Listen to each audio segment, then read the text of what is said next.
more of this. You correctly mentioned that we're living not in the movie, it's the real life. That's why my maybe last question will be about the movie that was shown on the screens not long ago. It's called Superwoman. Why I'm asking this question about Superwoman? Because from the very beginning of full-scale invasion, our women in Ukraine showed such a huge bravery in defending their country in each place they can, that it was very surprising for the world. And now it's interesting for me how's going on in the army. I mean, how to attract women to the army, how support women in the Ukrainian army, and why it is very important to Ukrainian army, because we always look at other countries such as Israel model and others. So what do I have to do to attract and support women in Ukrainian army? My first commander in the armed forces of Ukraine was Lenore Zlamov, who is a Crimean Tatar. He has a television station here, but he decided to lead a battalion in Ukraine when the full-scale invasion took place.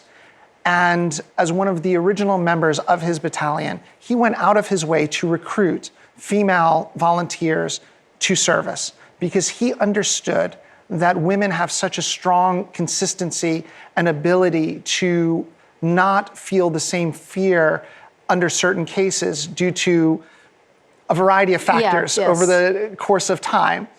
And I want all women to understand that the armed forces of Ukraine has a space for them, whether it's something at the front, whether it's something within the medical community, or whether it's something here in Kyiv. The armed forces not only accepts you, but the armed forces of Ukraine is going to guarantee that you have a fair ability to carry out tasks on behalf of liberation, on behalf of liberty, while at the same time accepting and understanding the challenges that females go through. We've seen this with the creation of special uniforms that fit a woman's body better, special plate carriers that allow them to adjust better to a woman's top area. So ultimately, our leadership, civilian and military, is aware not only of what women are able to contribute to the fight, they're going out of their way to make certain that women feel comfortable as they contribute to the fight. And that truly is one of the more beautiful items or things I've witnessed over the course of my 19 months here, that unlike Russia, where the Russian leadership wants women either posing on Instagram or going ahead and sitting in a kitchen truly somewhere, in Ukraine, because it's a country based on democratic values and democratic ideals, everyone, male or female, Muslim, Jewish, Christian, Crimean Tatar, or someone from the west of Ukraine are all able to contribute to victory. And this is why a return to the country's 1991 borders and the institution of President Zelensky's 10-point peace formula is assured. Do you think, let's a little bit look into the future after the victory of Ukraine, do you see and understand all the threats from the Russian border, whatever years will pass until the regime of Putin will collapse?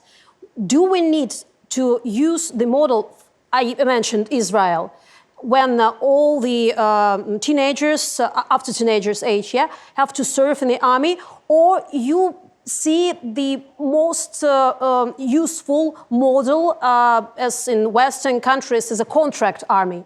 In our Ukrainian situation, what will be the best from your point of view? We saw in the United States where we had a draft.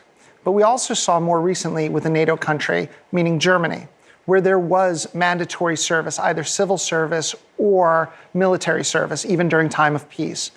Ultimately, looking at it from the outside perspective of somebody who's a little bit older than the teen years, but with somebody who has an adult child who's in that age group, I absolutely think that everyone should be wanting to sign up to serve, and that a call to service, even if it's under a mandatory sense, be it through military or civil service, is very good for the strength and fabric of society. It gives everyone an opportunity to contribute, and it helps build skills. Our leadership in Ukraine truly is among the best in the world. And so for a young person to have an opportunity to learn from these commanders or to learn from some of these social society leaders is something that they should be embracing. And so I don't think it's a negative to make this call for a general service to young people of the country?